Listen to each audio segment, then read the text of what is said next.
second poster we're going to put up depicts your worst movie memory. There's a few that it could be. I've been on some bad movie dates, I think, in my time. Surely the cinema is not a good place to go on a date. I've never really understood I think that. it's a great place to go on a date. To sit in silence with someone you don't really know yet. Yes, don't talk to me. Let me watch the film and then we'll have loads to talk about after. Okay. I mean, yeah. I remember when I was really, I don't know how old I was, when the In-Betweeners movie came out, or like the second one came out. I must have gone on like a date. I was probably like 13 or something. Gone on a date with some guy. And like he tried to kiss me in the In-Betweeners movie, and I was like, read the room. This is really weird. And then I remember being like, oh, like, I don't want to be here. I think I just sat there like rigidly, like afraid. So he basically did something that one of the cast of the In-Betweeners might try in the Probably, cinema. probably. That or like when Dobby died in Harry Potter. And I watched that in the Electric Cinema in Portobello. And I had to leave because I was crying so much. I had to leave and go into the bathroom. And my mum came with me and was like, calm down. Like, it's okay. Like, it's just a movie. And it's like, he's like, Dobby is happy to be with his friends, or something. And then he dies. And people still leave socks there. I think the local council, like, had to basically tell people, like, please stop coming and putting socks, like, on this beach because it's, like, polluting the wildlife.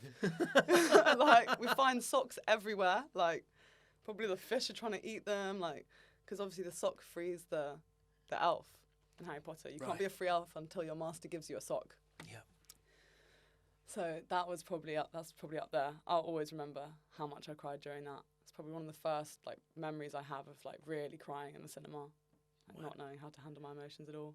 And was that the beginning of this crying journey that you've been on, this enjoyment of crying? Was that sort of like where you were like, actually, you look back on that and go, that was kind of fun, I let a lot out? Maybe, actually. Because when I look back on it, it's a really, really vivid memory of, like, when you're a kid, like, all of a sudden, around 5, you just, like, suddenly get, like, self-consciousness. And then you're, like, aware of the fact that you're a human being. And then you have all these emotions. And it's probably like one of those moments for me, like, because it's really stuck in my brain. But it was not positive, though. I was very sad. It was negative experience. I was not happy about that. I'm still mad about it.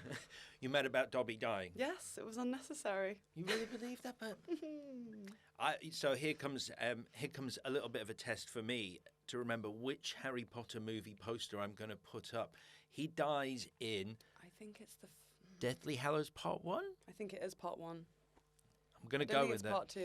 I mean, weirdly, of all the movies to get wrong, Harry Potter fans are pretty vocal, so we will we might get rapidly attacked. find out if I'm wrong, but I'm going to go with Deathly Hallows Part 1. I think it is that one. Let's go. Let's just go with it. So I'm putting up a poster for that because I don't really want Maybe it is Part 2. Maybe it is the... Oh, I don't know. Don't do that. Don't cancel me. Seriously, though. Yeah, for real. Yeah. It's Part 1. Part 2, so many other people die, spoiler. Yeah, for real. Yeah. Well, if you haven't watched it by now, I mean, Christ, what are you doing with your life? Might as well just not bother. I'm a huge Harry Potter fan. So, Deathly Hallows Part 2, not seen it. Great, okay. Harry Potter and the Deathly Hallows Part 1, we're going to go with it. We're going to put it up. So the third poster.